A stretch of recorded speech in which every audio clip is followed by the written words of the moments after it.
कुमार कुंदन, भारत की health ministry क्या सोच रही है, खासकर डब्ल्यूएचओ का जो रोल रहा है, जो अभी तक के हालात रहे हैं? क्योंकि लेट्स नॉट फॉरगेट, अगर चाइना के ऊपर प्रेशर वर्ल्ड की तरफ से आ रहा है तो चाइना की गुस्ताखियां कम होंगी ही।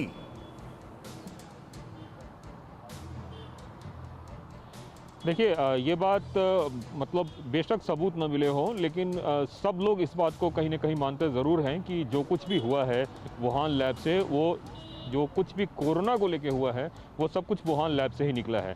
और इसमें रही बात सबूत इकट्ठा करने की और भारत के प्रेशर बनाने की, तो कहीं ना कहीं इस बात को माना भी जाता है। और आप इसको एक प्रैक्टिकली अगर आप देखें तो आपको याद होगा कि चाइना की जो वैक्सीन है सिनोफार्म, उसको कोई प्रयोग करने को तैयार नहीं है दुनिया में, एक्सेप्ट वो देश जिनके पास कोई ऑप्शन नहीं है। तो सब लोग ये मान के चल रहे हैं कि कोरोना किसी और की नहीं बल्कि चीन की ही देन है।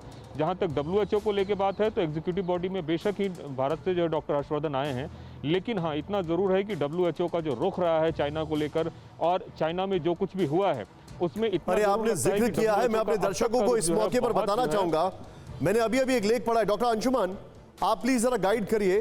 आप Vishnu sir, you'll be stunned. China की वैक्सीन दुनिया में इकलौती ऐसी वैक्सीन है which can lead to ADE, यानी वैक्सीन से बनती एंटीबॉडीज के वजह से आपको कोरोना और ज्यादा घातक हो सकता है, if I'm not wrong। और यही वजह है कि अमेरिका ने चाइना की वैक्सीन को एब्सोल्यूट बैन कर दिया है। ये मैं सवाल पूछूंगा अंशुमन सर से, do you agree with this sir? बिल्कुल, अमेरिका ने बैन तो किया, नेपाल जैसे कंट्री ने बैन कर दिया कि इससे एडवर्स इवेंट बहुत ज्यादा हो रहा है, इस वैक्सीन को लगाना ही नहीं है। इससे होने वाले एडवर्स इवेंट बिल्कुल कोरोना के सिम्टम को मिमिक करते हैं। तो ऐसा तो नहीं कहीं इसमें वायरस इटसेल्फ ही हो, एटीन्यूएट अच्छे से नहीं किया गया हो, कंप्लीट वायरस डाल दिया हो। नेपाल तक जैसे देश ने भी इसको खारिज कर दिया उनके वैक्सीन को। आप जो बता रहे हैं एब्सोल्युटली। और एक हर्षवर्धन सर के पास में रिएक्शन लेने आऊंगा। हर्षवर्धन सर, योर टेक, क्या कर सकते हैं हम जिससे कि हम प्रेशर बनाए चाइना के ऊपर? दुनिया में अपना एक अभी तो हमें दुनिया से मदद की जरूरत है, लेकिन हम क्या कर सकते हैं? निशान, मुझे लगता है कि हम लोग इसको जो बात कर रहे हैं, हालांकि सबने वो बात की, लेकिन दो चीजें ध्यान में रखने की हैं।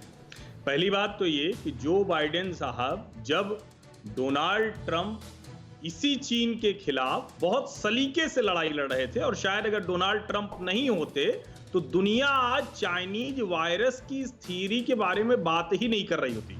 तो सबसे पहले तो हम सबको थैंक यू बोलना चाहिए डोनाल्ड ट्रंप का कि उन्होंने उस समय जब दुनिया इसकी बात करने को तैयार नहीं थी तो उन्होंने बात की।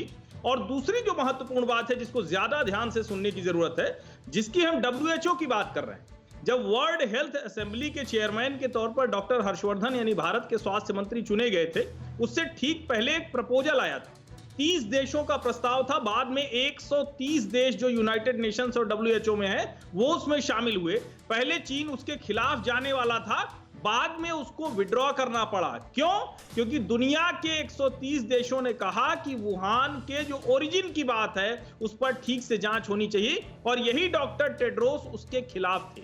जो इसकी फंडिंग थी डब्ल्यूएचओ की, अमेरिका ने रोक दी और उसके बाद चीन ने शुरू कर दी। यानी दुनिया के वो दो देश जिनके ऊपर पूरे विश्व की स्वास्थ्य को लोकतांत्रिक तरीके से देखने का जिम्मा था, दोनों ने बेईमानी की है। और हमें अब दुनिया की उन संस्थाओं से जवाबदेही तय करानी पड़ेगी कि अमेरिका और चीन, फंडिंग किसने की, कहां से वायरस निकला, लेकिन आज पूरी दुनिया को तबाह कर रहा है। और इन दोनों देशों को अपनी बेईमानी से बाहर आना पड़ेगा। सबसे बड़ी बात यह है, फिक्र आपकी, सोमवार से शुक्रवार रात 9 बजे सिर्फ TV9 भारतवर्ष पर।